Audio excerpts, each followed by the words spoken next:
Hey, everybody. Thanks for joining us.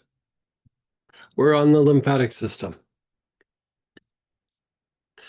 So, the lymphatic system is obviously our ability to detoxify, from the body's point of view, but it also is a way that we throw off lower vibrational energy.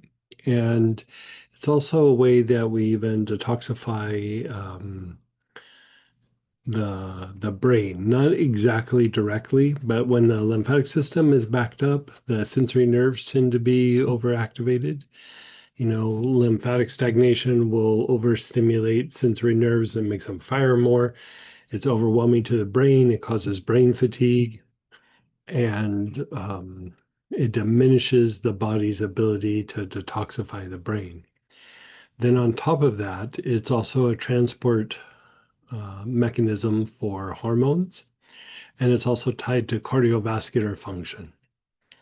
And so the lymphatic system is tied to a lot of things, your body's ability to fight off viruses, bacteria, cancers, things like this. And so I would say lymphatic system is right up there with the aspect of the immune system. It's a different aspect of the immune system, but it's also a different aspect of the cardiovascular system. So, with that, it's tied to a lot of different things. You can see the list of conditions to use lymphatic auric programming is very long. And so, when in doubt, you could always do the lymphatic system. So, with the lymphatic system, the blend we're using is the lymphatic blend.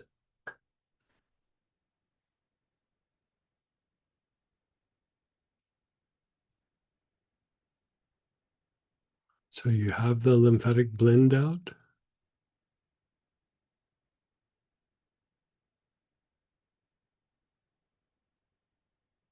And let's begin inhaling with your awareness on the left side of the body. You're taking nice, long, slow, deep breaths with your awareness on the left side of the body. Left side of the face and neck, the left shoulder, ribs, the left hip, down the outer leg to the left outer ankle.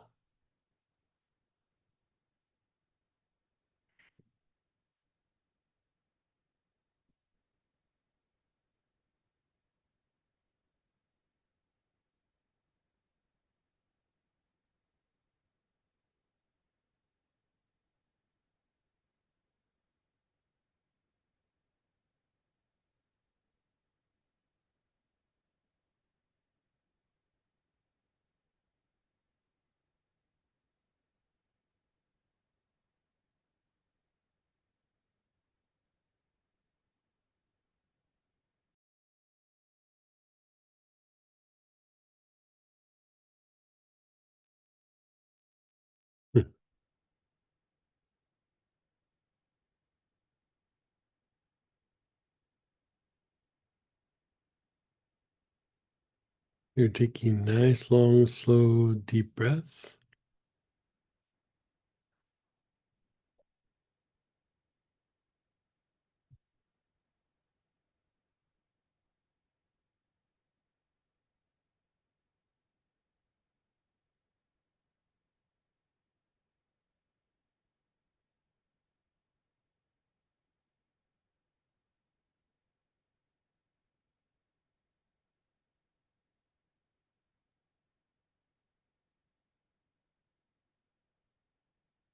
And then you're moving to the front side of your body, the whole front side, your face and throat, your chest, abdomen, down the fronts of your legs to the tops of your feet.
Your awareness is on the right side of the body.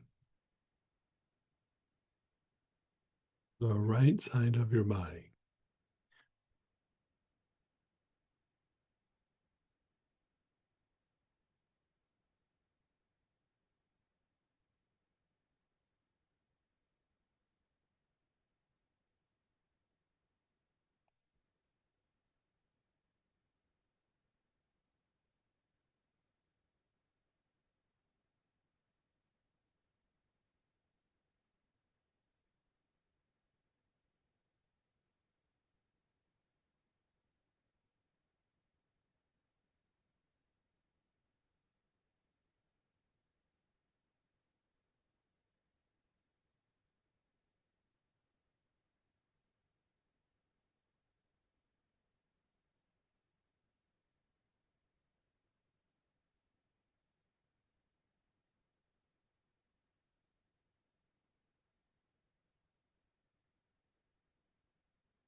Your awareness is on the right side of your body.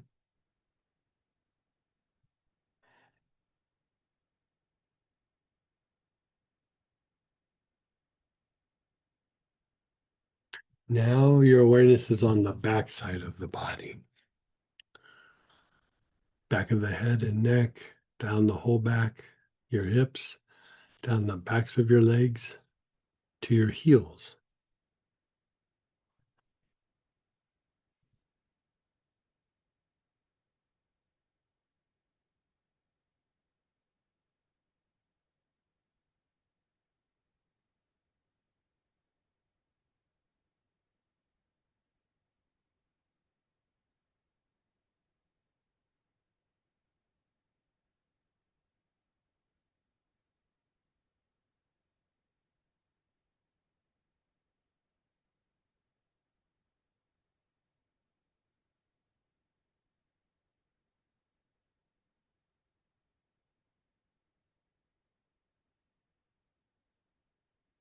Nice, long, slow, deep breaths.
And then pause and be still. Just pause and be still.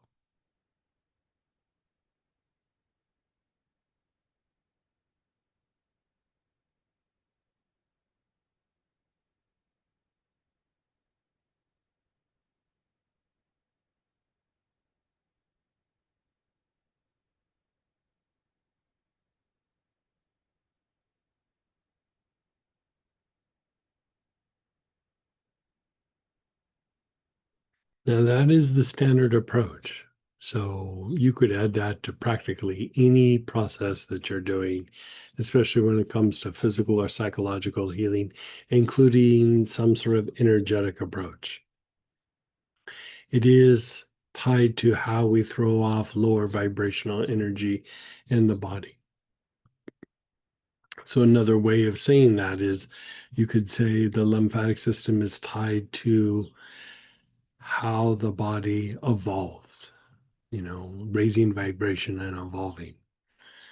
And so with that, you're also throwing off conditioning, as the body shifts and changes, you still have to throw off those lower vibrational energies.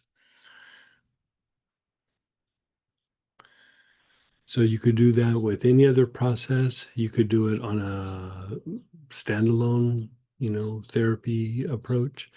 And you could also do it in a stack, an Auric programming stack.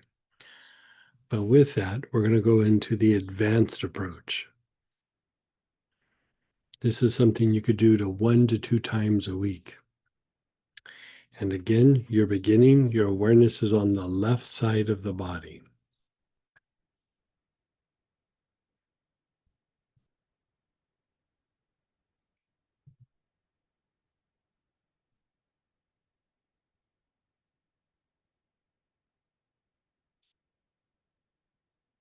Whole left side of the face and neck, left shoulder, all the way down to the left outer ankle.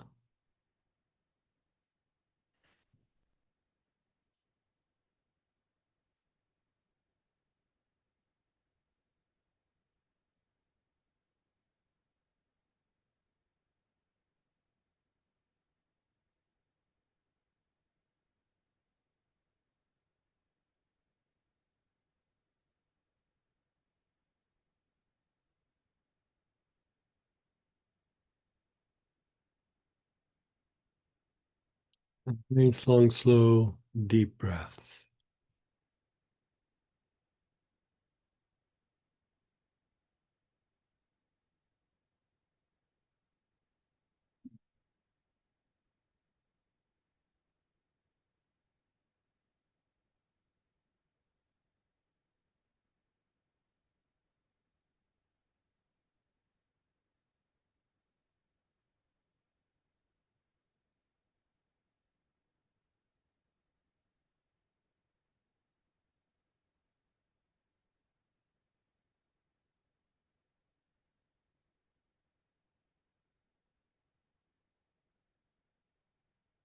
On the left side of your body, you're taking nice, long, slow, deep breaths.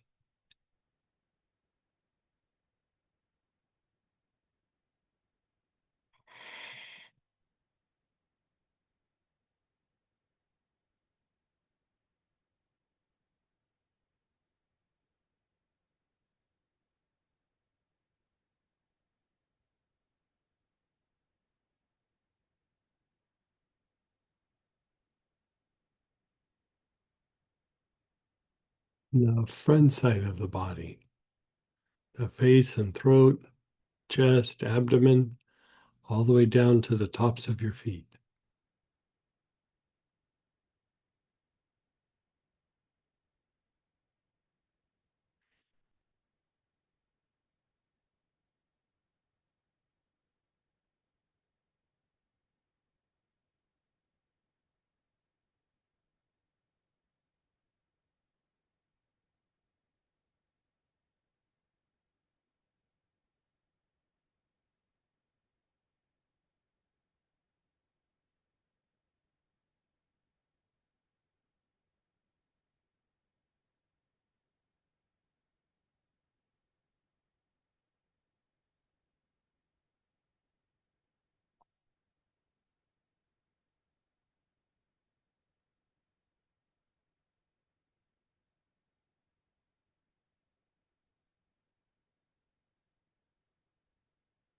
And then the back side of the body, your whole back side, back of your head and neck, your whole back, your hips, down the backs of your legs to your heels.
And taking nice, long, slow, deep breaths.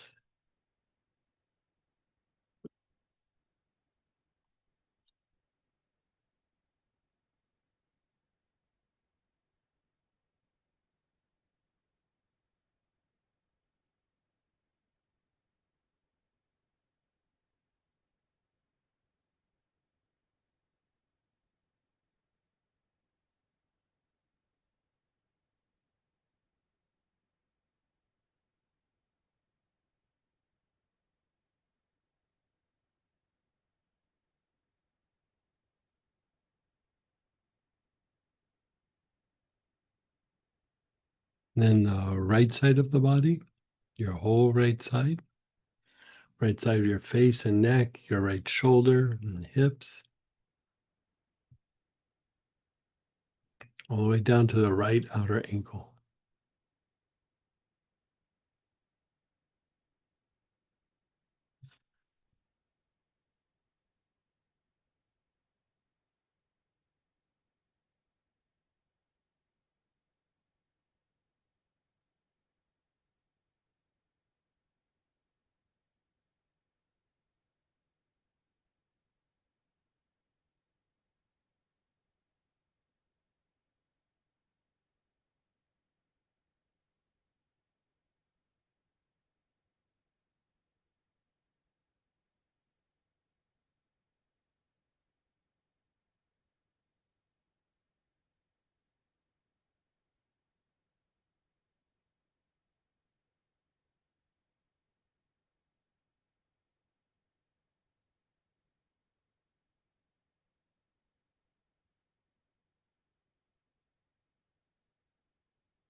Nice, long, slow, and deep breaths.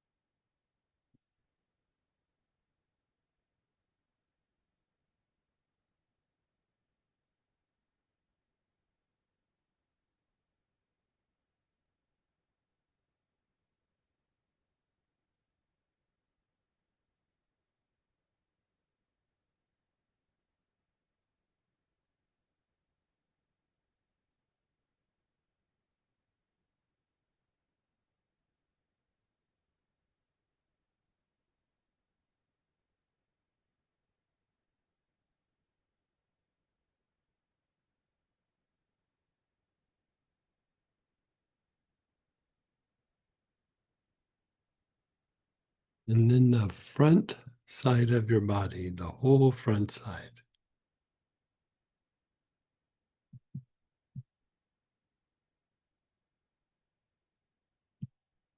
Your face and throat, your chest, down the whole front side, down the fronts of the legs to the tops of your feet.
And then pause and be still. Pause and be still.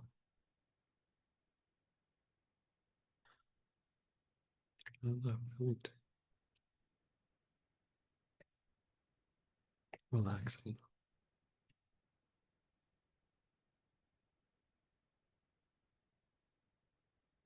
Mm, mm.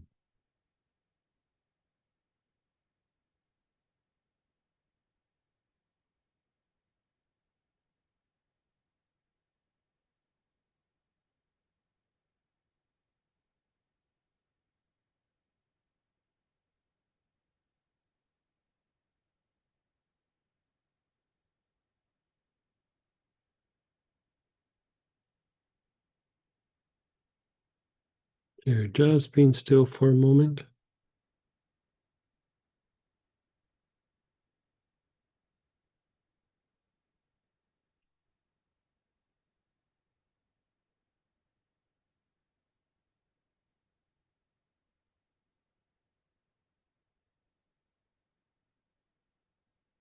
Now let's do your knees. The front, the sides, and the back, like the whole knee, or just the back of the knees.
Move your awareness to the ankles.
Your awareness is on your ankles. You're taking nice, long, slow, deep breaths.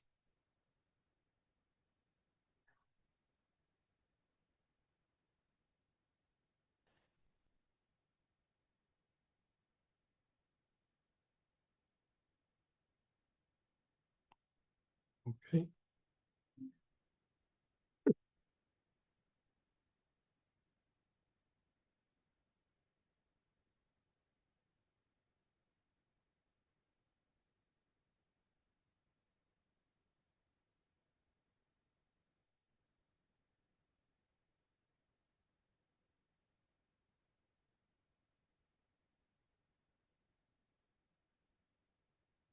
And then the soles of your feet.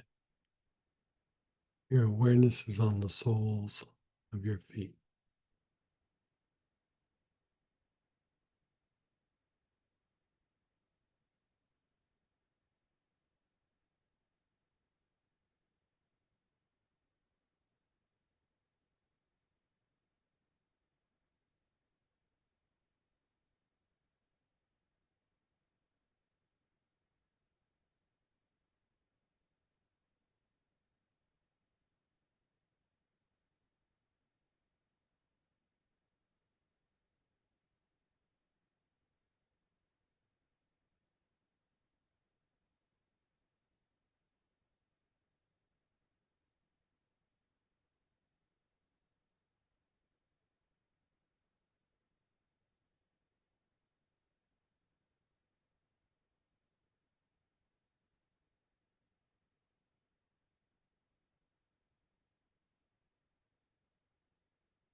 And then just pause and be still.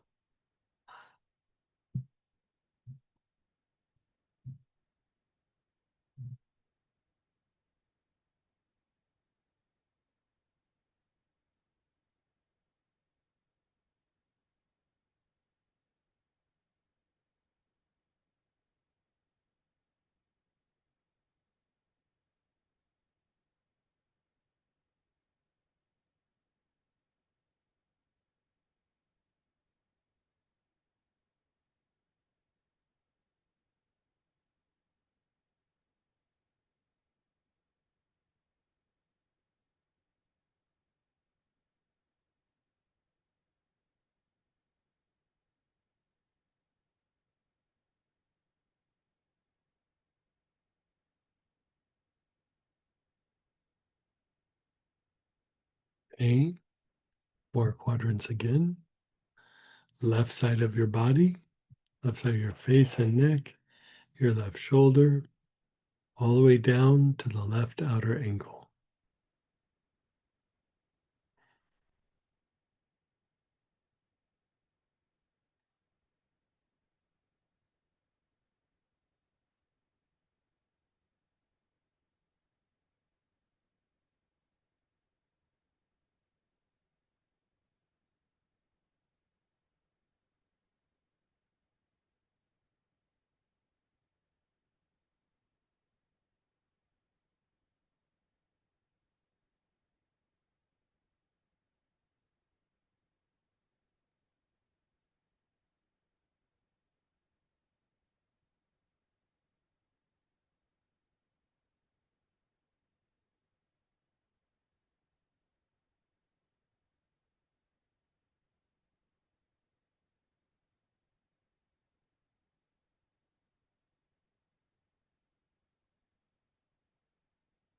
And then the front side of the body.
Move your awareness to the right side of the body, right side of the face and neck, the right shoulder, hip, all the way down the right outer leg to the right outer ankle.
And then the back side of the body,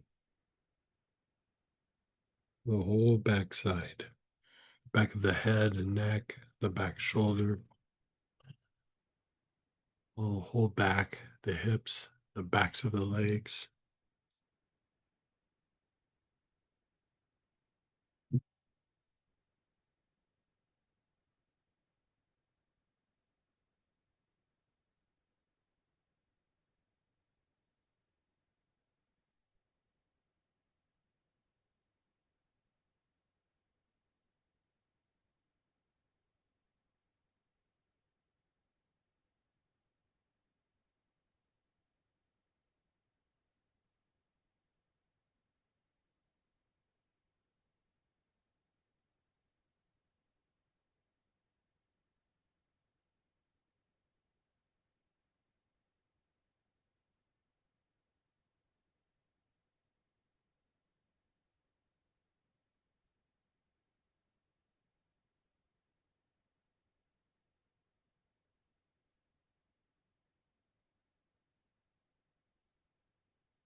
And then just pause and be still.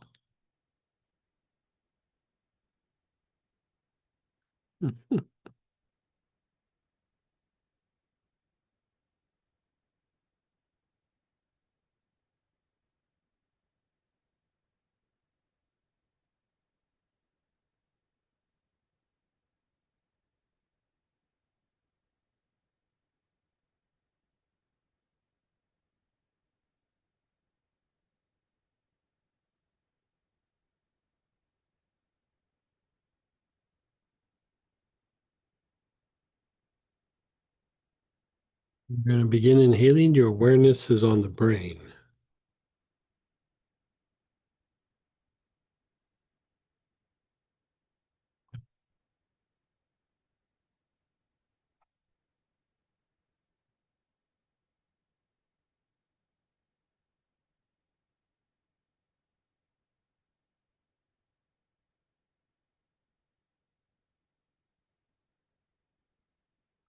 Your awareness is on the brain.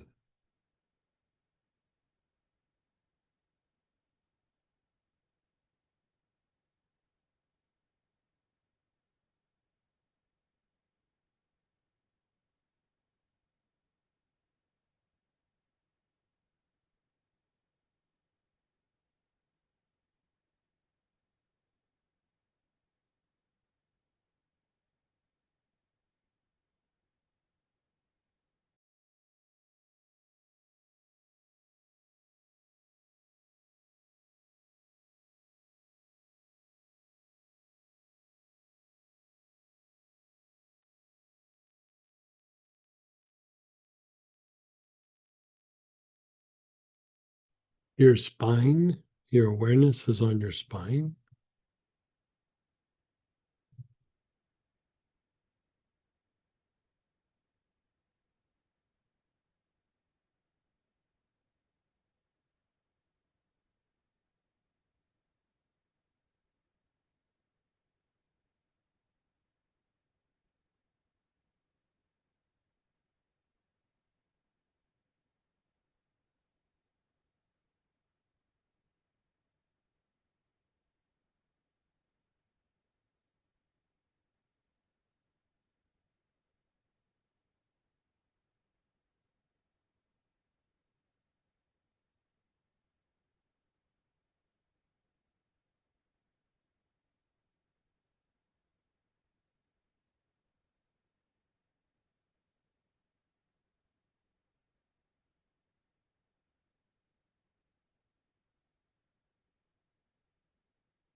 Your brain and spine both at the same time.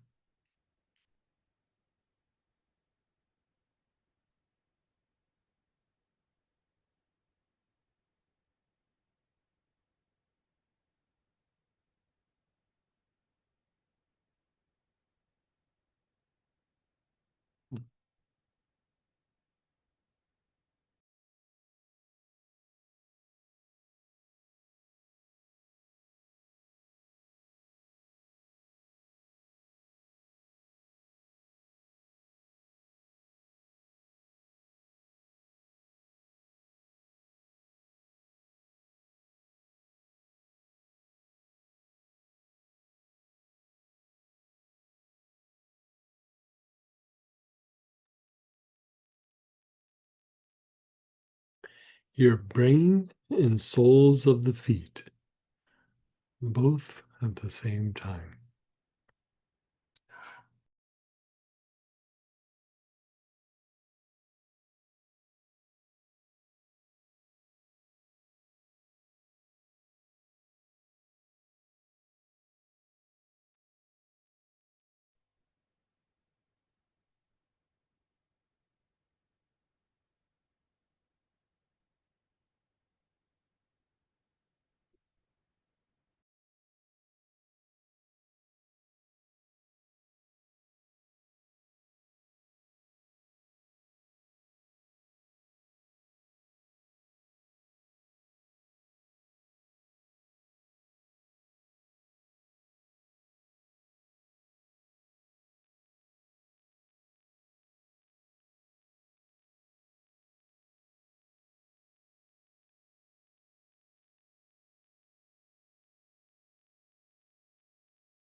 And as you inhale, move your awareness up above the ankles.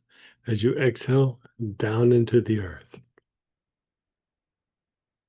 Inhale up, exhale down.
And then pause and be still.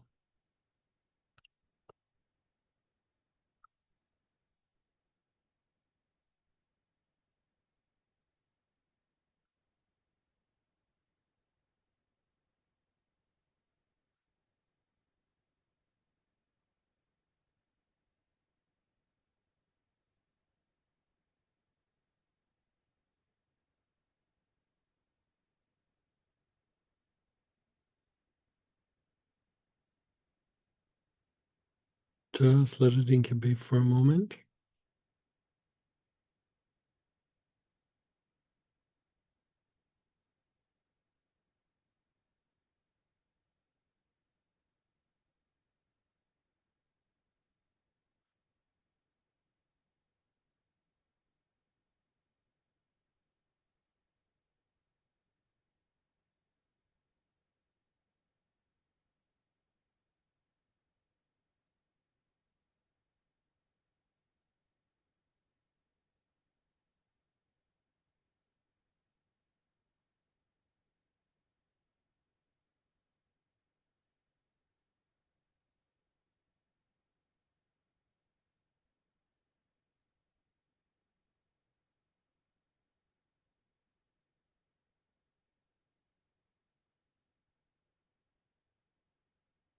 Okay, let's share experiences, ask questions. We just worked the Auric program for the lymphatic system. So at first, we're just going to talk about the Auric program and your shares. And then after a few minutes, we'll jump into normal Q&A and we can answer your questions at that point. But at first, let's just do Auric programming questions and shares just for a few minutes. So go ahead, unmute yourself, type in, fire away. And you can raise your hand, you can unmute yourself, you can type into the chat, but however works for you. Yeah, go ahead, Ralph. Hey, Ralph.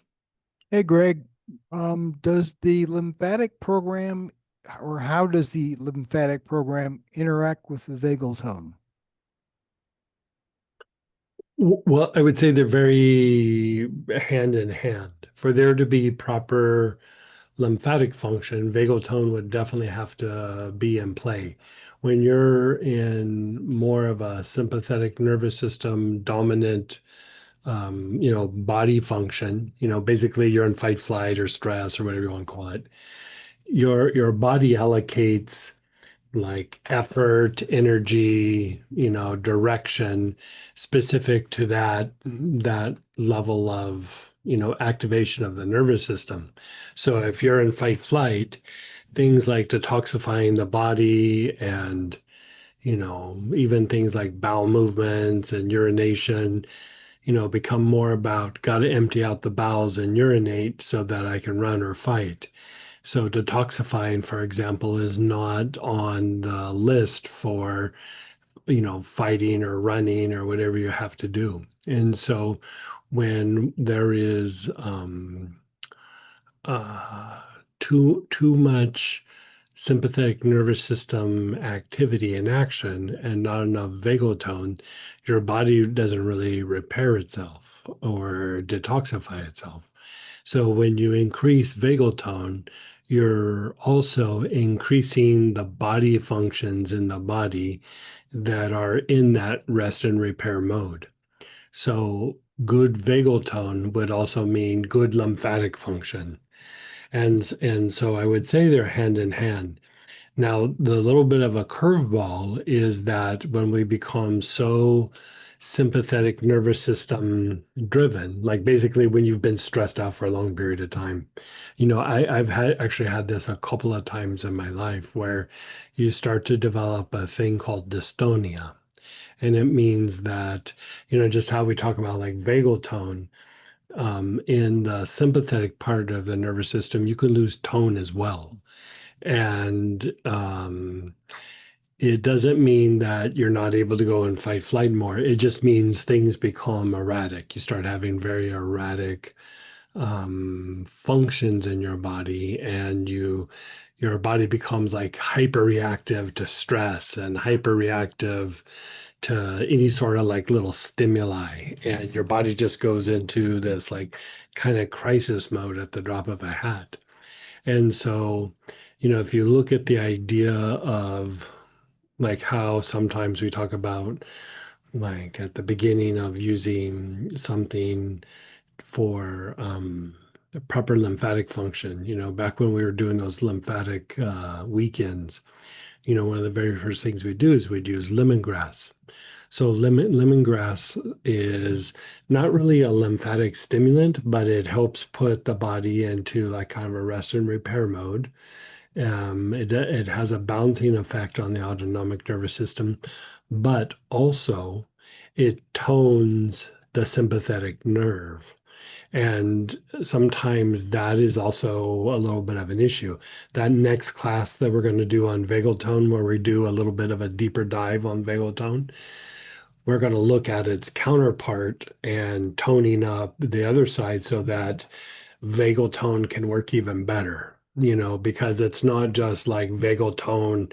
We do that and it resolves everything. We still have to maintain like that proper tone in that part of the nervous system. And so part of why lemongrass is a good first step in lymphatic function is that it stimulates vagal tone. It balances out, sympathetic, which is fight, flight, and rest and repair, but it also is toning to that sympathetic nerve. And so, with that, the function of the autonomic nervous system is really key to having good lymphatic function. And so that also means heart function. It also means, immune system, detoxifying, but also, like in things like if you're struggling with viruses, bacterias, cancers, chaotic cell growth, any of those things, all of those things kind of play into like how well is that part of the nervous system balanced out. And so I would say that the more that you spend time really looking at the autonomic nervous system and working it and balancing it out, it has physical health benefits, it has psychological benefits, but even, that's one of the things in Astara is Erlene Cheney, back when she was writing the books back in the 50s, was talking about how the sympathetic nerves and parasympathetic nerves were really directly tied to the tree of life. They're tied to our spiritual growth and our spiritual development. And so, even if you just look at it from a point of view of therapeutic applications, you're still going down that road. But it's the idea even of like chronic fatigue syndrome and fibromyalgia. Part of those conditions, and you could throw brain fatigue in there. Part of those conditions are not just that there's balance and tone, but also there's a thing called asthenia, right? And asthenia just means that that part of the nervous system has gotten depleted. So even if you improve like vagal tone and you improve the tone of the sympathetic nerve and you've balanced them out, well, if they're depleted, their potential is much less. And so even that idea of us working with angels and, doing that whole process, yes, it's a spiritual practice. It has psychological healings, especially in the emotional component of the body. But the reason why angels work so well in the emotional realm, they impact the emotional realm a lot more than they impact the mental realm. But part of that is that it has an impact on the autonomic nervous system, and it also has an impact on asthenia, Like it's fortifying to that part of the nervous system. And so a lot of times, a lot of these things that we do are overlapping in a lot of different ways. But I try not to make things like too confusing. And, sometimes I get a little vague. It's just because our brains will do different things with it. But a lot of times these things are very overlapped. Mhm. When we're working something on one level and then it looks like we jump to like angels or something, we're still working the same thing, but we're working it in a different way. And so I would say vagal tone has something to do with just about any health issue. Like any health issue, you could throw vagal tone into it. But I would also say, um, especially in pain syndromes, dystonia plays a big role. Like my personal experience is when I was in excruciating pain, I started to develop dystonia. And I had it a couple of different times, and I still watch for it to make sure that it doesn't flare up. And much better at looking for it and managing it for myself than I used to be. But a bunch of pain and poor sleep and maybe some stress at work or something, and you're right back to that place where you got poor vagal tone, you got a little dystonia, that part of the nervous system is depleted, and so we've been talking about these things for a while, but this rest of the year we're doing a deeper dive on everything. Like, we're basically going to make like little booklets for you guys for all these things so you can troubleshoot all the different issues that come up. Okay. So if I'm going to be, let's say I'm motivated to use the breadth of, 12 inches above the crown, and then some particular chakra or gland group, which gland group or chakra or body system would be most effective at, improving the lymphatic system? The throat is always the good thing to work for the lymphatic system. Yeah. I would also pair it with the crown. Mm-hmm. Um, and the reason being that the throat is a lower reflection of the crown. And Right. when the crown is working better, you also have better cerebral spinal fluid circulation. And cerebral spinal fluid circulation and lymphatic function are like hand in hand. And there is some osteopaths that actually say that they're actually all part of the same thing. It's just a different part of the system. And then there's some people who say they are separate. I kind of lean more towards that. If they're separate, they're so entwined you can't tell, but most likely they're part of the same system. And they even have a name for lymphatic function as it has to do with detoxifying the brain. And I think they go hand in hand. I really do. Like, the nervous system and the lymphatic system, you think of the lymphatic system as being more cardiovascular or more immune, but it's so intertwined with the nervous system. Good example, lymphatic system is backed up, all your sensory nerves fire probably 10 to 20 times faster than normal. Like just that. I Okay. mean, that shows that the nervous system and Mm. the lymphatic system are so crazy closely intertwined that there really is not that much separation. And so, you could use the lymphatic system as being kind of a gauge also for like overall health, because you can look at cardiovascular function, you can look at immune function, you then can look at endocrine function because it's ability to take the hormones and deposit them in particular areas. You look at the nervous system. I mean, you look at a lot of gut issues where people say there's food allergies, there's food sensitivities, I have gluten intolerances or intolerant to lactose. Another way of saying all that is poor lymphatic movement in the gut. Like that really, between the nerves and lymphatic movement in the gut, that produces most of those conditions. So even then, you can say that it's separate, but it's really not.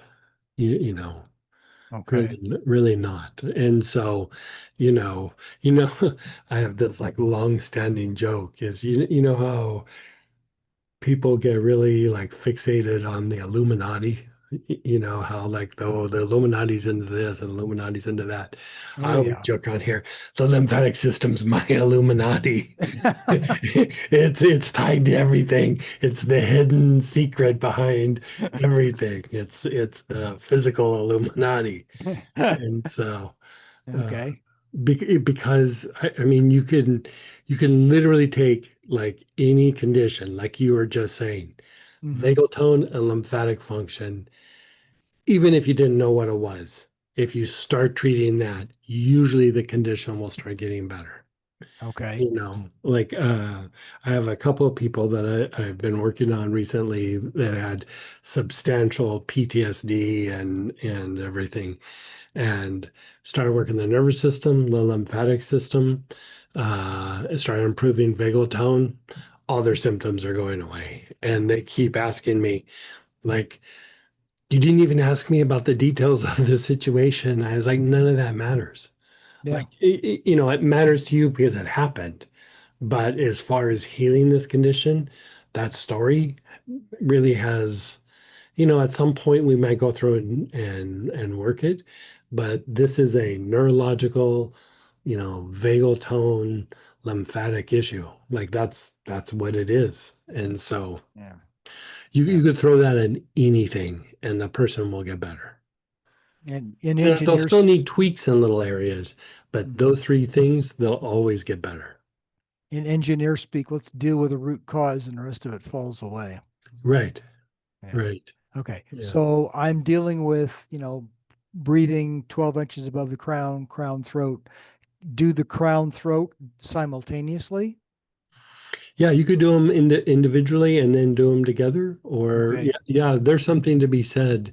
When you do the crown and the throat at the same time, it produces electric energy, Mhm.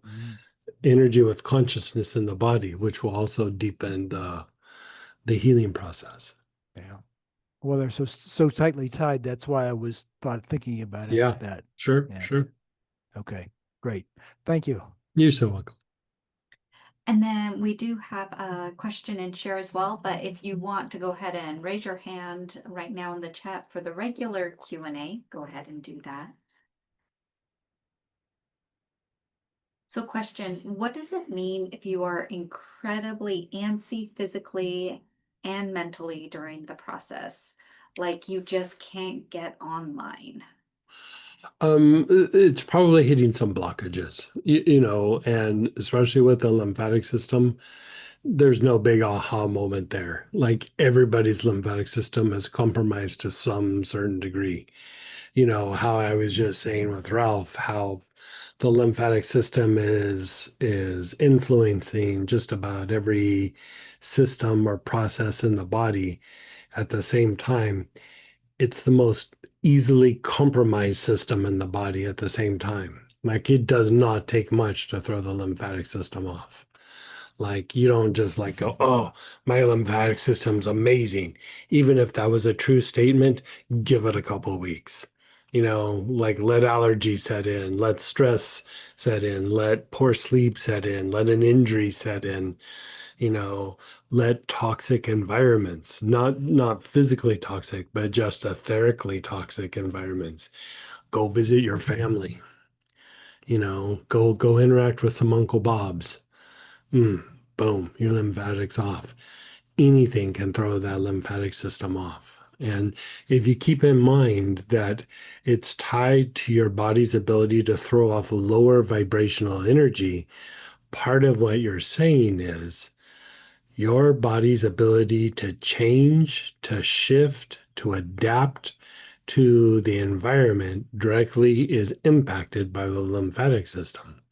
If your lymphatic system is very backed up, the body becomes very rigid in how it interacts with outer stimuli.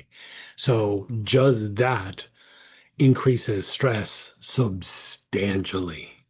Like the more you can kind of go with the flow of things in the environment, the more that your body is in a vagal state, not in a stress state. If your lymphatic system is not functioning properly, anything becomes a stressed out state. Anything. Positive things can stress you out. You know? Thank you. All right, guys. So next week is your I could talk, materialization oil. So it's materialization next week. So that's going to be super fun as well. And we are on week 28 next week. So that completes our programming for the night. And then start us off, Robert, with our regular Q&A. Hey, Robert. Hey, Greg. So for I've been taking classes from you for about 5 years now. And as time goes on, I feel like you're mentoring me because every class helps my body. And I'm like, how does he know what I need next? And then I look at You're very sweet. Thank you. but it's true. Yeah. I I'm not taking the classes out of order. I'm just going with the flow. I don't guide them. Right. But then I look in the newsletter and I see that you're offering a mentorship program. Can you tell me anything more about it? Yeah. Like, so there's been a few people that have asked about mentoring and I would say if I'm going to do it, I might as well do it, not just do like little smatterings of it and everything. And so, the idea being that, we're presenting classes in a particular way, even though externally they might not look like they go together, very rarely is there just like a random thing in there. There's usually a theme that I'm working on and I'm building on something for the future. Like these 3 months are building on the 3 months that's going to happen, here in a few months. And so we are going deeper and deeper into some very, for healing, very deep healing, that is very different than how normal everyday thought processes think about healing. And then we're going deeper into mystical practices that also have a psychological impact. And people process this in different ways. And people also process this, we're at different places sometimes, and our lives are at different places. So we sometimes have different needs. And so we're getting into such deeper practices that, one of the things that I've been concerned about for a little while, and I said talking out with Samantha all the time is, how to be able to present it and make it user friendly so that people don't have to try to translate. But we're getting in such an abstract area that it's I wouldn't say it's getting harder, but there is a potential for something much greater and much deeper that the normal way of thinking about it, you'll kind of just gloss right over it. And so,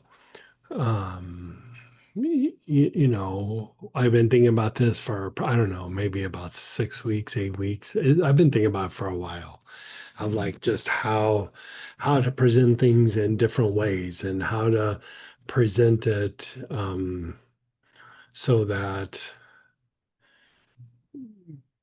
people get the most out of the time that we spend together and you know, so we're putting out like a little series of books. Like I just over the weekend submitted a book to the publisher, and you know, hopefully that's the final draft. You never know.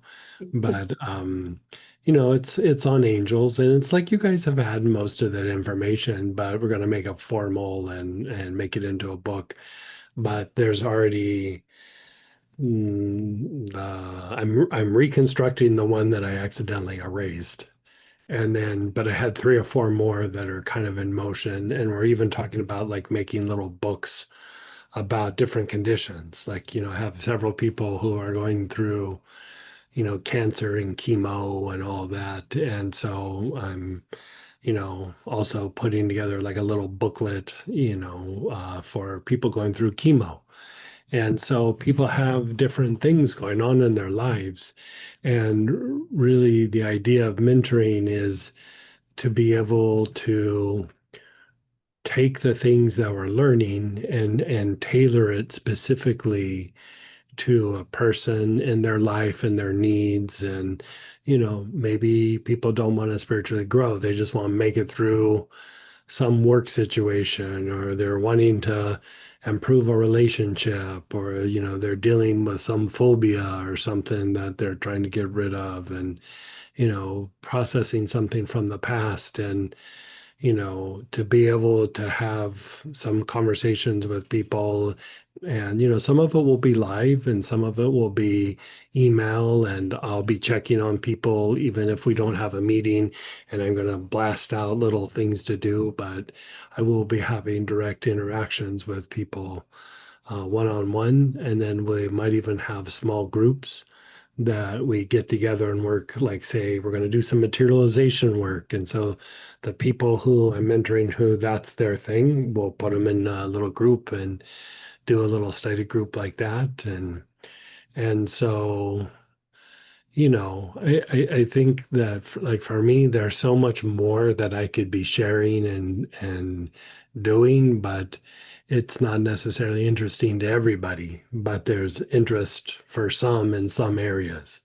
And so it's a way to go a little bit deeper in particular areas that are specific to a person, be it that it's in their work life, their healing, something psychological, relationship, their spiritual practice, whatever it might be. We're just going to fine tune and tailor um, the things that are being taught, that so that they can enhance specifically their life.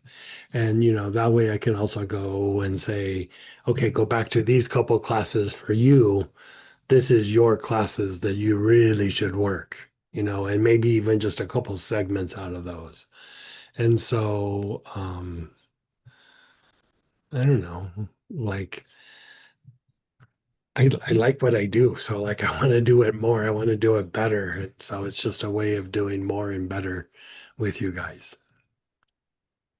I know part of my growth in this process, when I started taking classes, I look at the title of the class and I go, I don't know what this means. Should I take it or not? Right. And then I'd read the description and it didn't help the intellect, but No. something said, yeah, you should take it. Or, yeah, you should Yeah. take it. I don't even bother to read it anymore. You know, Right. it's more of a Yeah. it's the I'm next in right there with you sequence. on that one. What do I say about this one? It's almost like you do Yeah. your best to encrypt everything and make it so we can't intellectually understand it. We have to give that up and engage our intuition Right. and just sort of Yeah. feel it's like, Yeah. oh, okay, well, Yeah. it's about this and that. It's got to Right. be good. Right. And you know, I say like all those topics, I mean, they're there is a handful of you guys, I put you in this group, where you're also just trying to be better healers, you Yeah. know, and you have a background in different modalities and things. And so even the mentoring can help with how to integrate some of those other modalities that you're using and you know, like we have several psychologists that are doing things. I don't know that we have an active physical therapist. We used to have a few physical therapists. You know, uh, I don't know. I just in all the different areas, you know, it's kind of like what I used to do in the corporate setting. But you know, the people in the corporate setting, there would be a handful that were really into kind of doing these practices, but most times they were not into the things that they were doing. They just cared about a result. And I don't know. For me, that got weird, but I didn't really care for it after a while. But I would say, you know, these days there's a few people who are in a corporate setting where we can, you know, take these principles and even make it go a little bit deeper. So, you know, everybody's got a different place that they're at, and you know, I'm just gonna try to help the ones that are really motivated to work their area. And I mean, there's so much more that I could be saying in any of these situations, but it's not always going to be interesting for everybody, but it would be interesting for some. So it's like kind of a way of going down different rabbit holes that are specific for people who are wanting to go down different rabbit holes. You know, a Stara is kind of like that. You know, when I first took it over and looking at Astara, I just had this idea of what Astara was, you know, based on my study of Astara. And when I got in there, it was like it was six or seven different groups of people. They weren't all doing the same thing. Some were really into the book study, and some people were into a bit of practice, and some people, you know, read it once and that's all they were ever going to do. And, you know, there was just all these different kinds of areas in that. And so, you know, my idea of what I was going to do at a star at first, you know, after that first like 6 months, I was like, yeah, I have to throw my idea out. Like it's not what is going to happen. And so basically, even with Astara, like I kind of do a version of this with Astara where I mentor different groups, and you know, they're all in different places, they all have different needs, and so, you know, I try to tailor things to each group. And there's actually a group that just likes to read the book and wants to be left alone. So I also do that. You know what I mean? And so I think the big one that when I look at all of this is um, the developing the intuition and clairvoyance. Like it really at some point becomes very individual, you know, because people are in very different places. And so for the ones that want to go deeper for that, you know, I'm game, you know. Yeah, part of what I enjoy being on the classes is that there are so many different people in different Mhm, spaces, and their perspectives on what we just experienced are so different than mine. It mhm. helps me see there's other ways of growing, other ways of perceiving, other Yeah. places to Oh, be, I would and they're agree. all right. Right. There's nothing wrong with any of them. Right. Well, a lot of times, you know, sometimes greater perspectives comes from the questions or people's struggle or difficulty with something, you know, because difficulty is how we learn. And, I can learn from my difficulties, but I also can learn from other people's difficulties. So I would say the mentoring is also a little selfish, maybe.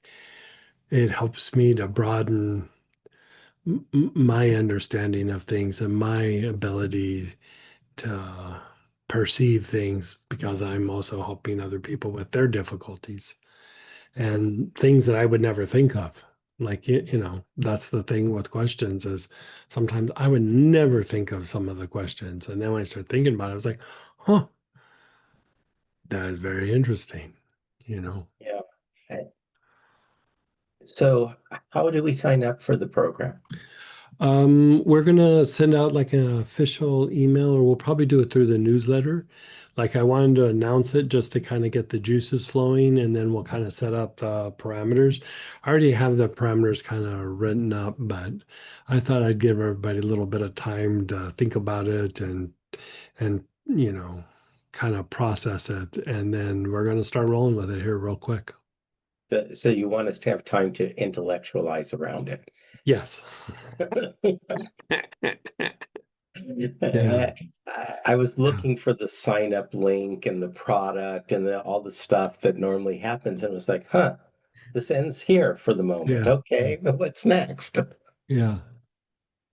So Yeah, thank we'll you. we'll set a sign up and like there'll probably be like a little bit of a form thing about what's your area of interest and like is it healing, is it mystical practices, is it whatever, and then um you know I'll still evaluate the person, but because that's the thing too is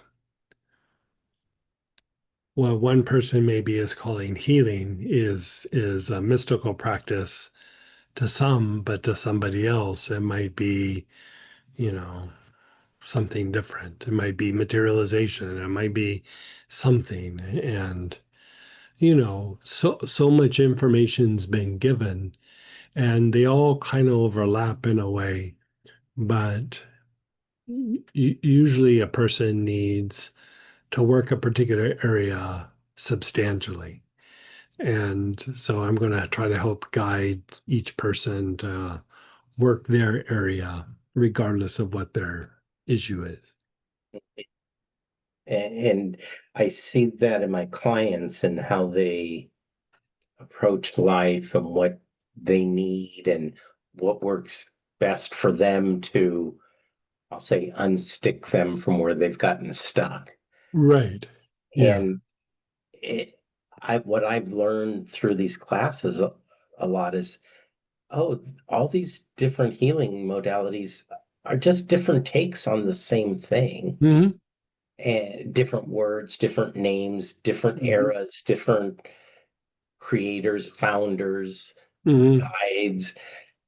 And it's helped me realize that I can shift all these pieces in place for a specific person. So I'd love to see that for me because it will help me even better understand how I can do it for others. So thank Yeah. you. I would say, somebody like you, it's going to be pretty broad because it's not just for you. You're also trying to do it for other people. And so, you know, which would be very different than somebody going through like a health crisis or something. You know what I mean? And so, Right. yeah, so Yeah. I want to tailor that for each individual person. Okay. Well, great. Thank you very much. Yeah. And I'm looking forward to it. We're going to be rolling by the end of July. It will be in motion. Like Okay. I will be interacting with people before the end of July. Sounds good. Thank you very much, Greg. And then go ahead, Ralph, then Lolly. Hey, Ralph. Hey, Greg, I have a question on on the universal angelic process. Hmm. Last night's class, we were having power outages here in town and lost power a couple of times, so I missed a bunch of stuff. And about halfway through, where I would have been halfway through the class, about 6:30, all of a sudden I get back online, and you're saying, "Okay, go to the throat." Yeah. And that's Yeah. not in the We were off original script. angelic process. And We I'm were going, so off script last night. whoa, here Yeah. we have So a left turn. so the thing, I mean, it kind of feeds into even what Robert was talking about. You know, like the universal angelic process is kind of like the meat and potatoes for hardcore theurgy, which is working with angels. Right. But with that, there are these like variations that, you know, it's not necessarily the hardcore theurgy process.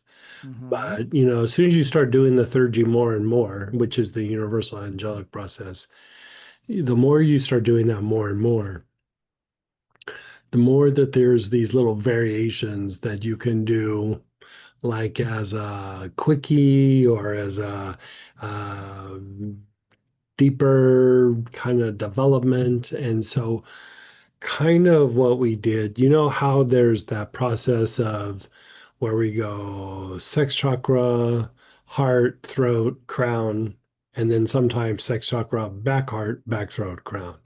Yes. Both of those, you could call them a kind of transmutation process. And so, with that, each piece is kind of doing something, and you know, you're kind of when you do that transmutation process, really what you're doing is you're opening up a kind of pathway, you know. And so it's been in a bunch of classes, and you know, it's the pathway's kind of set. If you're a newer person, I would say still do like some of that work to open up that pathway. But once that pathway is open of the sex, heart, throat, crown, be it front or back, then there starts to be a little bit of, you know, you can bring out your jazz hands and start like, you know, jamming with it in a different way. Right. Right. And so what we did was we went front heart and then back heart, and then we went to the sex chakra, and then from the sex chakra we went right up to the brain. And so once you kind of have worked all that, then like a deeper way of like getting things in and shifting the unconscious is going in through the back throat. And so it was, you know, not quite the intensity of the universal angelic process. It was probably for most, when you say, it was probably more soothing. Yeah, yeah. So I would say it was probably more of a soothing thing. Hmm. Um, you can work that process, and you know, it's not quite as long, it's not quite as intense. And you know, the thing with the universal angelic process is you are making your body evolve, right? You like you're making your body evolve, you're making your emotions and your mind evolve. I would say last night it was still doing that somewhat, but there's something to be said for also like deeply soothing some of the agitation that happens in the body from just life. And, you know, the idea being that I had you guys bless the ground in that process last night, right? Yes. And Towards the end. so, Yeah. right. So the blessing, and it wasn't situations, you're actually directing energy into the earth, is you're bringing in that angelic energy, and you're trying to force light down into that area below your feet, because the tendencies in the body and the emotions and the mind, a lot of that is down below your feet. And you know, it's like behaviors, it's tendencies, it's karmic issues. And so the more that we release light down into the earth, it really does change our physiology. And so you know, basically I had them go through and do that and then release light down into the earth to kind of shift things in a way that will continue to manifest for period of time. Hmm. And so I think we recorded that one, right? Yeah. So there we did record it. So we can get you a recording. Okay. All right. Yeah, but you know, I as much as we do the patterns and everything, I also like to kind of do a thing where I just work the energy. And so it's like I don't necessarily sit and go, this is the pattern I'm going to do. I just kind of go, okay, as a group, this is where we're at. Let's work it and see what happens. And, you know, like I think it was the night, I think Saturday night, Samantha and I did a version of that. But instead of using oils, we did it with angelic names and we're using a bell. You know, so you would sit and put your awareness on that area. You'd chant the name a few times, and then you'd start ringing the bell to allow for expansion, right? Hmm. And the idea being like how you feel something in the body. You know how we do the thing where you go, okay, feel it in the body, observe it, and wait for the expansion. Because when you concentrate, concentration gives birth to awareness. So Right. we were doing the same thing, and it was almost like awakening those centers to like breaking out. You know, we use the term intellect or homeostasis, but out of that repetition, so that you know something spontaneous can happen. And so if you can break out of spontaneous, or excuse me, if you can break out of repetition in the sex chakra, the potential for realization is just off the charts. Just off the charts. And it's a harder one to do. And the other one that's real hard to do is the back heart. Like so, Really? yeah, back heart's Hmm. like I the mean, back heart. sex chakra I can get, but back heart, Yeah. at least for Back, me at this point, in this 10 seconds, when I go to my back heart, like you say, ringing the bell, I remember years ago we did a meditation and a bell would be rung, and I would notice that I would be go immediately from focus into the awareness, oh, tremendous. Good you for you. know. So and now you say sometimes the Back back back heart heart can always can go like your ability to overcome obstacles, your ability to heal, your ability to let go of self-limitation or limitations from others. A hmm. lot of that is dependent on how much the back heart can really open up. Okay. And so um Have to get my bell out. yeah, the bell and you know even that oil that we did last week, the first name of Metatron. Hmm. Yeah, so like that is all about unwinding one part of the limitations of the heart. Okay. And there's 76 of them. So there's like Okay. so there's like 76 aspects. And you know, in another tradition, there is 99 aspects. And so Choke. in the I Ching, you know how there's the little hexagrams in the I Ching. Hmm. Each one of those is a spirit, you know. Each one of the hexagrams is a being, like you're invoking something. You know, this is something that Master Choa used to talk about, but very privately. But it's different aspects, different spirits associated with the heart. And so really the more that you can work and refine the heart, everything else kind of falls into place, you know, because it activates the crown, it helps to materialize, you know, it helps with how you interact with the world, it helps with, your ability to overcome obstacles, but your level or degree of oneness and your level of degree of brain function is tied to how much heart energy can go to the brain. And so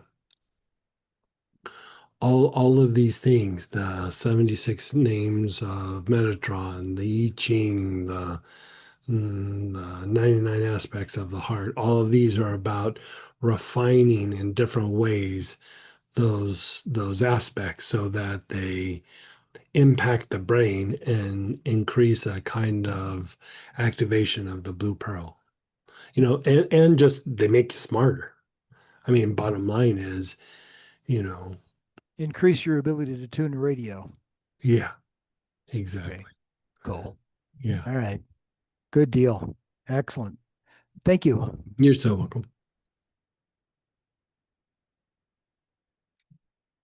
And then go ahead, Lolly. Hey, hey. Hi. Okay, let's see a few things. First of all, thank you, Robert, for asking all my questions. Um, yeah, I had the exact same, like all the stuff about the mentoring, so I had all the same, like all the same things that he asked. So thank you for the information. Yeah. And yeah, very excited about that. So yeah, so thank you. And then yeah, the lymphatic system, that was great. That was needed. So what did I want to ask? Yeah, so with that, it's interesting because I've been doing a lot of work recently on the lymphatic system, even like physically just moving things along. So Mhm. working with the blend now was a good addition. So if I wanted to really do more work with that, you would do the Auric programming, like in addition to anything else that I might be doing, like as a way to jumpstart healing Yeah, or yeah, sure. Like the org programming, definitely, the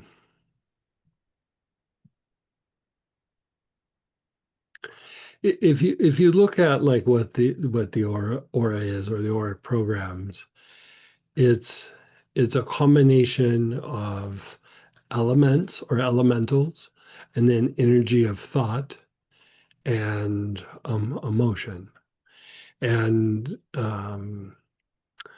the energy of thought is not always our own, you know, like some of the energy of thought is from other people, but it also is the collective conscious and the collective unconscious. And so, we're in this mold or blueprint that is not completely of our own making, but it doesn't mean that we can't transform it into something that is directly aligned to the soul.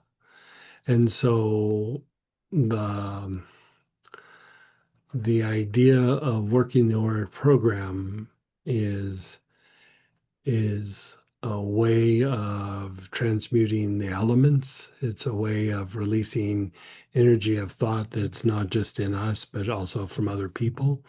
And it's also a way of transforming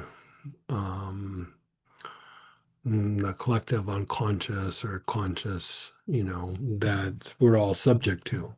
Like, I'll give you an example.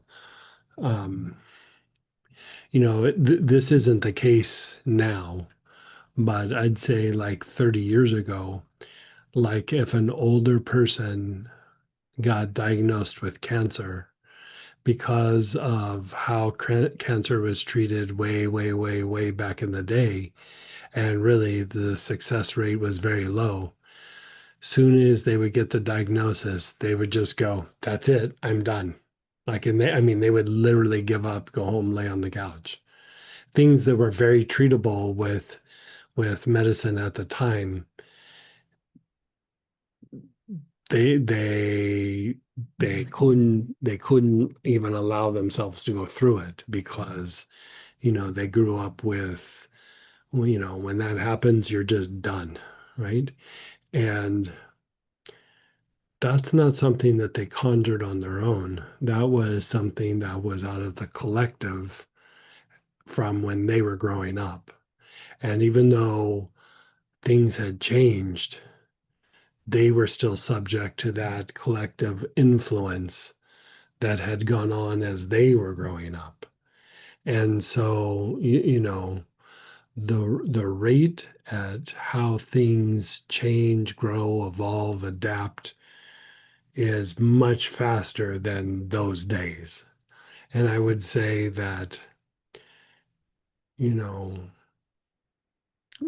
yes, there's health issues, but there's so many other pieces of things that go on that the more that you work the aura, the more you're basically refining the form. Because if you think of the idea of that it's an energetic mold or blueprint, it's a mold or blueprint for a form. You know, it's something that's like a form.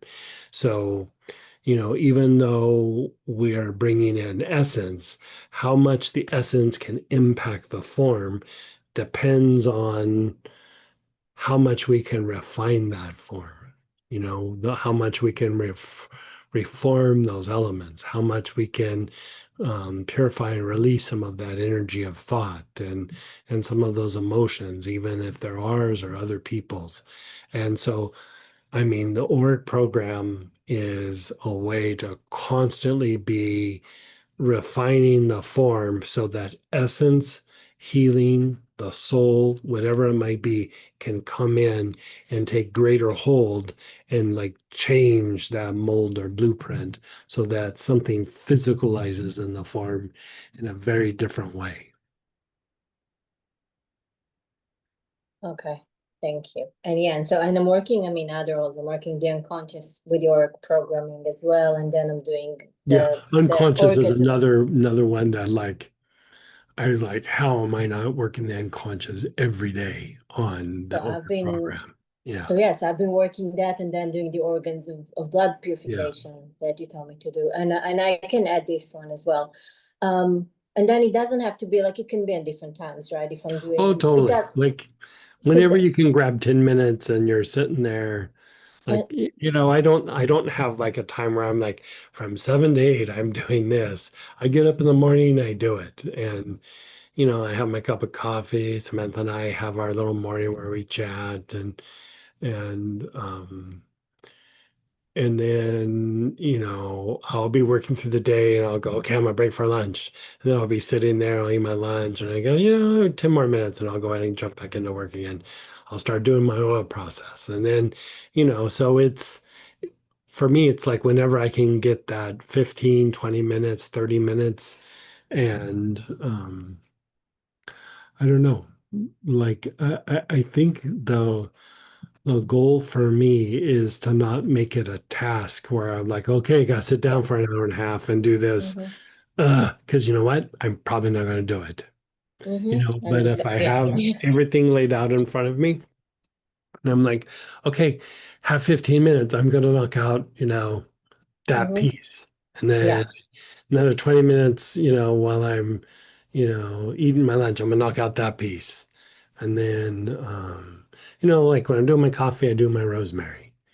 And then sometimes it might be something different. I might be working on something for a class or something. And, you know, I would say make it work for you in your life.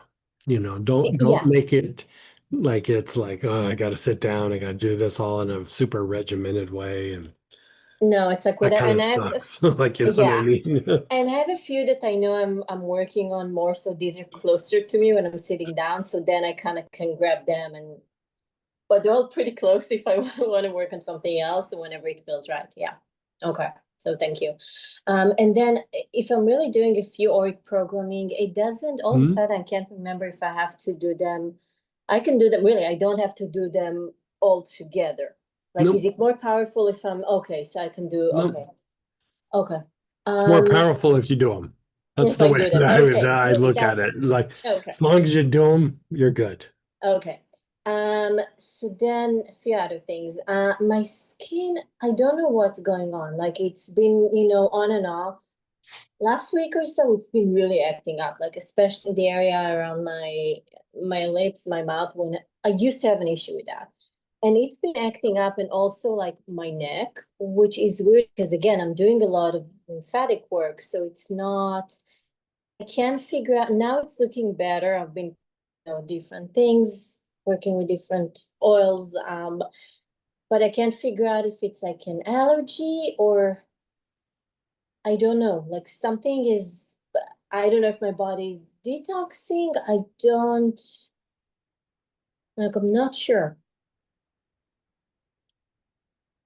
So what's happening with the skin? So it's the neck that feels more like it's an allergic reaction, especially on the right side. Is it And then does it turn red or get irritated? it's like little blemishes. Yeah, my back started like a couple of days ago, a few blemishes, but it's and then the face been really looking bad, like especially the area around my mouth, my lips, like the smile lines.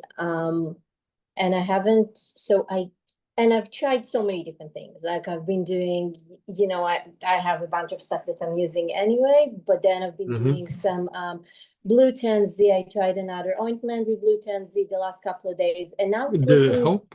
Did it help? I'm at the point I don't know what helped, but something did because now it looks better.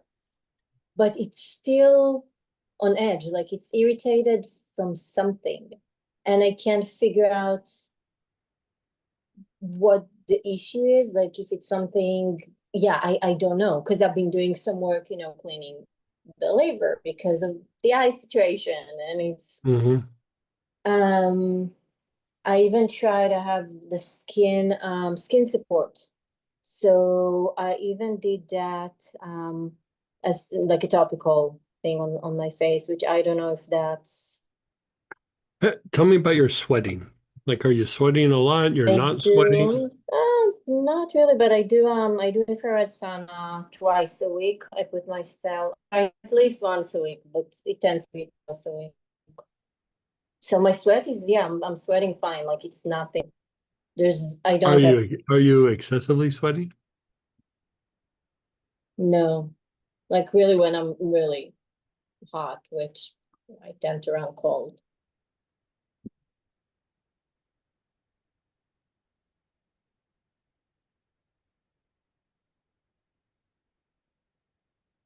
And the only thing I changed was I didn't change skincare. The only thing I started doing that was new was, using the copper bracelets. But I wouldn't think that would be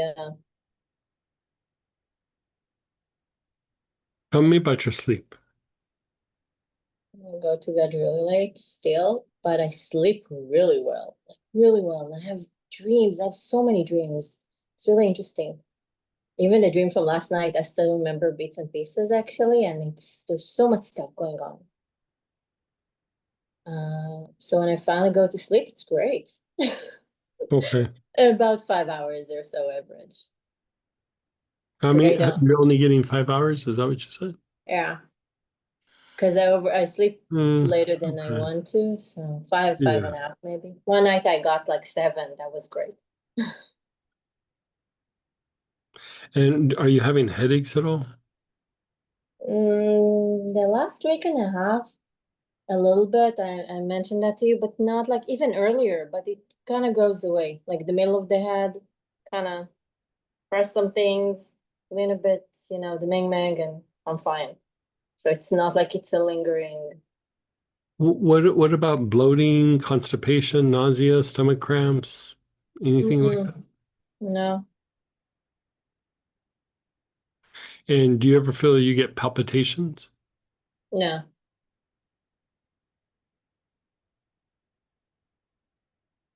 And stress levels are actually better. Like I'm not as stressed out.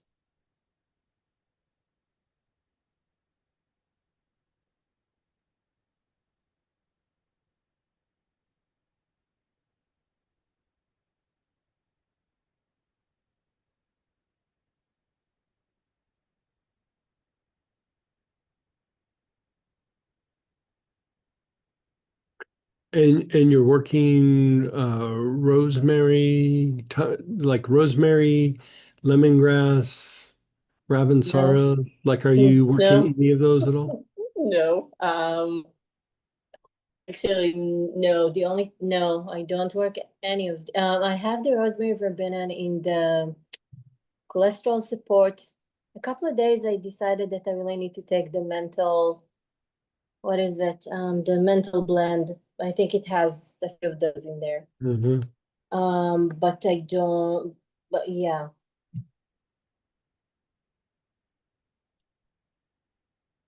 Well, your rate of healing in your body is improved.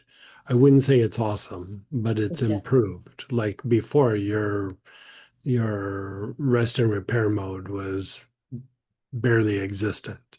And so it's gotten a lot better. But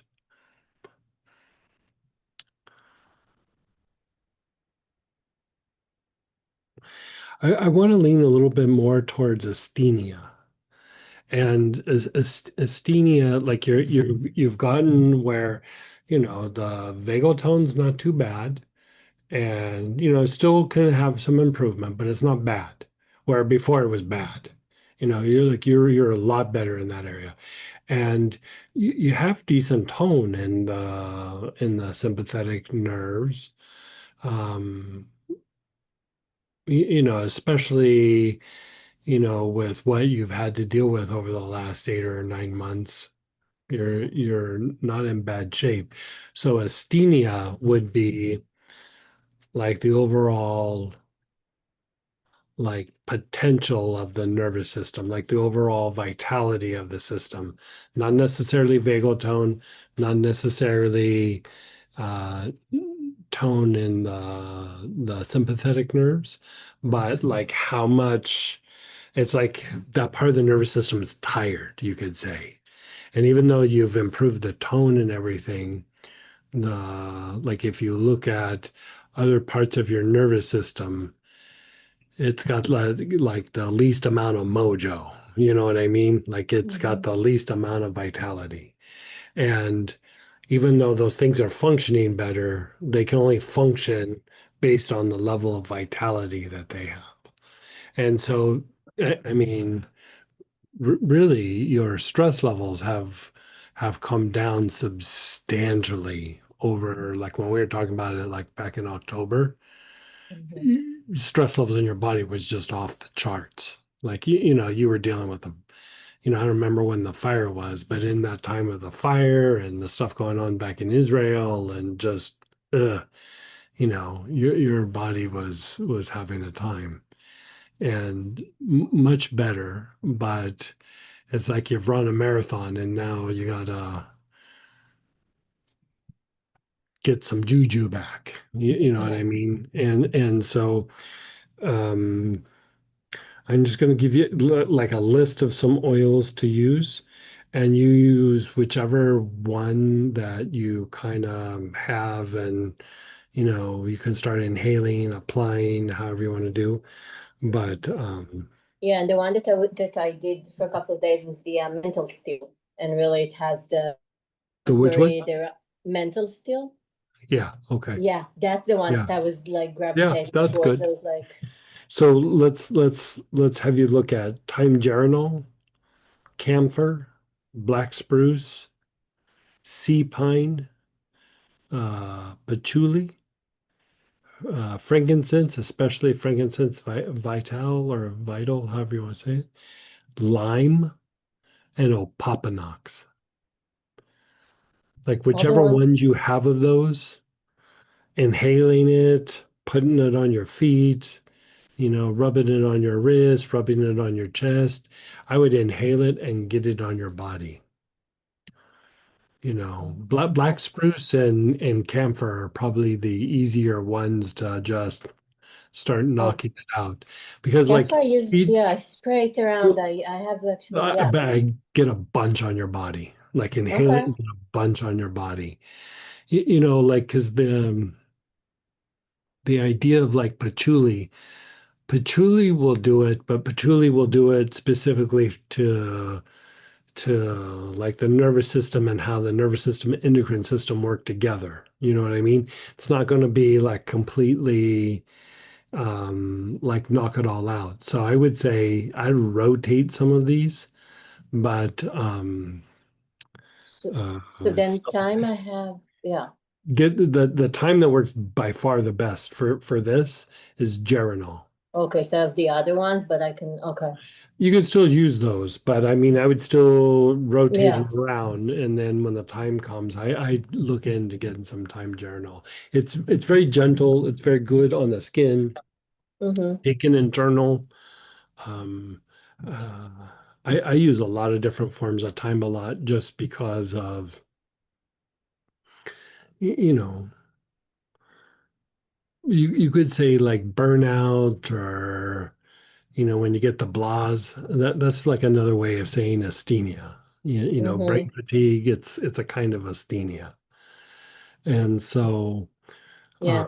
I'm always, in my youth, I didn't have the issue except when I was badly injured or something. But as I've gotten older, ugh, you know, it's a thing. And so Yeah. I'm constantly using one of these. Like I'm Okay. And constantly using patchouli. I'm constantly using time. We put a bunch of camphor on me last night. Like I don't even wait for the asthenia to stop popping in. I'm just always working it. Like yeah, so camphor black I don't spruce and really. Sitka. Sitka is the other one you could use. Oh, I have, yeah, I have that. Yeah, Okay. Sitka, I used to wear Sitka like 20, 30 drops at a time. So yeah, I haven't worked it kind of while, but surely I do sometimes on my wrists. I went back to Melissa, which I haven't taken in a while. But I don't know if that's going to be helpful for that. Um, frankincense, I tend to gravitate towards that a lot. Yeah, Take it, frankincense super good for you. but you would do the Vital and not the regular. You could do the regular, but like you're going for the most premium like choice for Asthenia, Vital is the Okay. yeah. Because the thing with Asthenia, like think about when you are tired, it's so much easier for you to go into repetition because you're going on autopilot, you Mm-hmm. know. And so when you're dealing with Asthenia, it's a very specific kind of fatigue. And I would say out of all the different kinds of frankincense vital breaks you out of that repetition. Like it breaks the body out of that repetitive pattern of whatever it is. So it would do the same thing as the regular frankincense, but it would do more for that aspect, basically. Right. Right. Okay. Okay. Yeah. And yeah, and it's that, like I couldn't really explain it, but it's that. It's like this tiredness, but it's a Yeah. weird. Your body is in a lot of repetition. Okay. Yeah. And But it's, some of it is still fatigue. yeah. You can tell because like even your sleep, like good sleep is 5 or 6 hours. It's not 8 or 9 hours. No, it's never, but And it's never and been 8 or so even though you're getting good sleep, you're still in fatigue. it's never been 8 or 9. Like I used to Yeah, sleep 3 or 4 hours. So yeah, yeah. um and then so with this only taking it internally or doing so the time Yeah, do you can take a few of them internal. Not all of them should be taken internal. Like don't take camphor internal and no. um but inhalation and topical should be enough.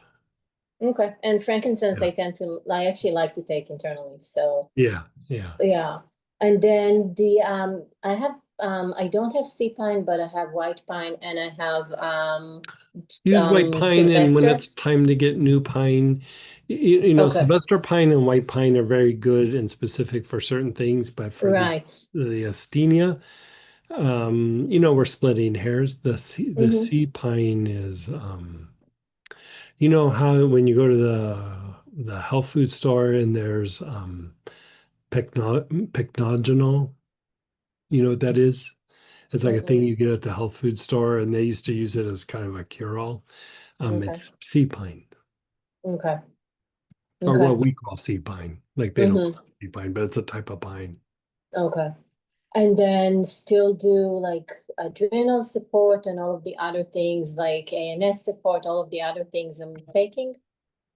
like kind of still work all of those? Yeah, I like the idea of you rotating things. You know, Okay, you've that's what had some yeah. chronic stuff. I would say keep doing the same stuff, and Mm-hmm. you know, in that your skin's getting times where it's good and where it's not. But I think the more that you kind of strengthen the body, you'll be breaking out of some of these patterns. Okay, so it doesn't show up like it's some kind of like an allergic reaction to something. It's just the body's like,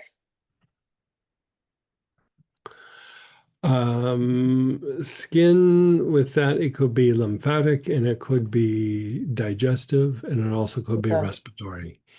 So all of okay. those are still like in the vagal tone area, sympathetic nervous system, but it Mm-hmm. could be asthenia. But Yeah. you know, you're coming out of some difficult times with Mm-hmm. all the crazy things that have been happening around you. And so I would just keep pushing forward. Yeah. Okay. Yeah. Thank you. So I'll add all of those. And yeah, and the interesting thing is even though it does feel better overall. And even when I'm taking the things, every morning I have like, I kind of feel like, okay, I should do this, I should do that. And I really do alternate different things. But what's interesting is without even like saying, oh, that particular thing is the reason that things are opening up, it feels like my intuition is somewhat sharper. Like things happen that I can't even explain them, or Yeah. I know what Good. to do, where Yeah. to be, Yeah. Yeah. like, being in the right place at the right time type of Yeah. thing. Yeah. Yeah. So something is clicking in the right place. Good for you. So okay, so I guess that's the missing piece. So thank you. Yeah. And then just one oil question, which is Mhm. kind of weird, but that's very like, so Cypress, been using that for a while. It's fine. I'm using it on my gums. It's been, so I buy that often.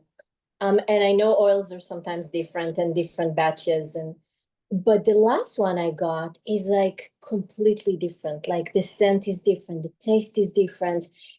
And I can't, it's at the point that it's more like citronella, then that's what the feel that I'm getting. And so when I'm putting it on my gums, I can't tolerate the taste. It's not like I'm taking something briefly and so I don't know if the oil is like such a different batch or what's Oh, the I think the last batch I got was out of France. Yeah. Yeah. so the oil is just very It's still the different. same. It's just sometimes when they distill it, it has like, depending on the distillation, will have a little bit of a different scent or a little bit of a different taste. Yeah. So so what do I do if I can't like I can't tolerate it on my gums? Is there something else I can use and then like maybe order again in, I don't know, whenever you get a different batch or How long ago did you get it? a week ago? The last order. So yeah, about a week ago. Really recently. Yeah. I'm not sure if that's the French or the. And I can even email you about that and kind of check specifically because it's Yeah. Let's go through and check to see. okay. Yeah, I still have a little bit of the one from the other source, but Oh, then I'll email you about that because and I'm used to different, changes, but this one is very, very different. I'll email you about that. Um, if I wanted to use something else, like even in the meantime on my gums, like I'm using Cypress, is there anything that would work the same not way? like Cypress. Yeah. Oh, okay. Yeah. And You know what? okay. Why don't you mix like a little bit of juice in with it? And then Like I just have a to little bit of juice or a little bit of. but then I'm defeating the purpose of I don't want to put something sweet on my gums that would sit in It my doesn't have mouth. to be sweet. You could put a little bit of tea in there or something like that. Mm, I can try, but yeah, it's not jumping as I need easy, like taking it out of the bottle, putting it on my gums. Okay. And I'll email you about about that. And then what's the difference still on Cyprus though? The difference between the blue Cyprus and the regular Cyprus? Blue cypress has a little bit more of an anti-inflammatory effect. It does have a bit of a detoxification, they call it accumulations, but not so much as just regular cypress. Like regular Okay. cypress or white cypress are really similar. They're slightly different plants, but they're almost identical. But the blue cypress has a bit of azulene in it, so the chemistry makeup is a little different. And so there are some properties that are similar, but it's better for inflammation, but it doesn't quite hit the accumulations quite like it should. So it would kind of work for what you're using it for, but not as well as the regular cypress. Okay, and then you would use it more like in the blue healer or other blends Yeah, that you can exactly. do. Yeah, Okay, exactly. okay. You're using it for inflammation and reducing like the accumulation of the inflammation in the different areas. And yeah. Mm-hmm. Okay, for the Yeah. okay the blue property. Okay, perfect. Then I'll email you about the other. Okay. Okay, so then working on skin, really working on the other things, and that would help the skin just everything else to heal better. Yeah, Like the I mean, I would try to treat some of the specific things that pop up, but I would really keep working on the general state of the body yeah, more than the specifics. more than all the little things. Mm. Yeah. Okay, sounds good. Thank you so much. Yeah. And go ahead, Barbara. Hey, Miss Barbara. Hey there. I got a bottle of lemon very recently that it's like 3 times stronger than any that I've had from you before. Really? I only put a couple drops in a glass of water. It was so strong. Meaning the taste. The taste, yeah. Huh. Yeah. I mean, we've had this, like I buy lemon in like 20 kilos at a time. It's the same lemon. Like I don't know. Okay. It's a Hmm. little tangier, stronger, but well, this question made me think of it. But my other question for you is, Yeah, I don't know what to tell you there. I mean, it's all been out of the same batch the last like probably year and a half, maybe. okay. Yeah. Um, I was talking to someone today about the Vitex oil and Mhm. she wanted more information, and I wondered if you could expand on what is on the website about how to use it and what particular symptoms it's very helpful for. Well, I would say it's a good regulator for hormone levels for women.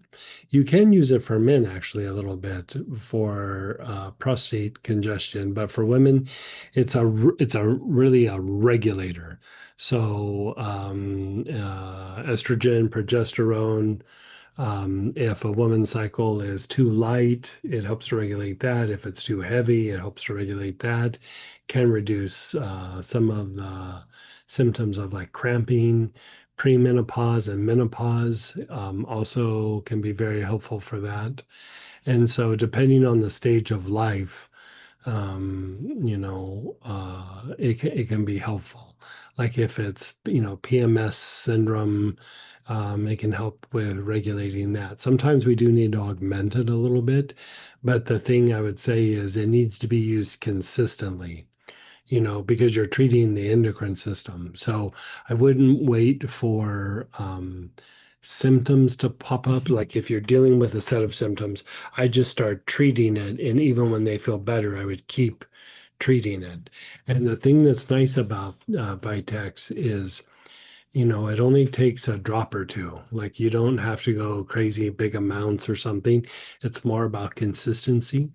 And you want to put it on an area that doesn't have a lot of fatty tissue. So, like in the temples, on the wrist, behind the ear, somewhere like that. You can take the drops internally, but usually just a drop or two. You put a couple drops on your fingers and then just rub it into the temples and we call it good for the day.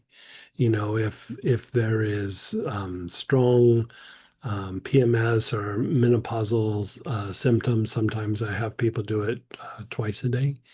And then if there still needs to be more, I usually augment with something else. But that is usually the baseline of treatment for anything to do with women's cycle or menopause, postmenopause, hormone fluctuations, anything of that nature. Thank you. She was particularly interested in it for menopause. Yeah. I mean, I've had a couple women where they used it every day and the symptoms of menopause were barely present, like barely present. But I mean, they used it for, years, every day. And so even if, there are symptoms there, if you start using it, it should start reducing some of the symptoms, within, maybe a few days, but more likely a couple of weeks to a month. And then after that, the more that you use it, the more progressive it gets about regulating the symptoms or the system and reducing whatever things that kind of pop up from that. Thank you so much. You're so welcome. I don't know we have time for this one, but it's about the tarot kit. Are you going to be doing additional like teachings or education? Yeah, so with the tarot kit, it's people use the cards and they do layouts and they pull whatever. You can use it for working in the tarot system however you would if you pull a card or you do a spread for yourself. But this is actually about working the elements to a much deeper degree. Like each tarot card, the one, the two, say we're talking about cups, 1, 2, 3, 4, each one of those is tied to an element, and then the numbers are tied to chakras. And so we'll be working the each element and going deeper. So it would have a therapeutic process, both for healing physical, psychological conditions, but also for spiritual growth and development and refining the form so that more essence can come in. And the people who are really into going deep with either healing or angel work will go much deeper. I would say if you want to add steroids to doing the Auric program, the tarot deck or the tarot kit would be that. I'm going to do recordings so that there's like a little library of recordings. And with the people who buy the tarot kit, I also will do one-on-one mentoring on the things that they need to specifically be working on. And so you'll have the recordings and there'll be interactions with me about how to use the tarot kit specifically for you and your needs. Thank you. I think that's about time for the Q&A for today. Oh yeah, it's time. Yeah. So we're going to move over to the Star Prayer Petition Blessing. I hope you can join us. And if not, what was the class we did over the weekend? We didn't do a class over the weekend, so we're actually doing, oh my gosh, I forgot to let everyone know, Heart and Thousand Petaled Lotus. I only said it once, a couple times. So We'll send everybody. okay. We'll let everybody know. So Wednesday we'll be doing the study group for the Heart and Thousand Petaled Lotus.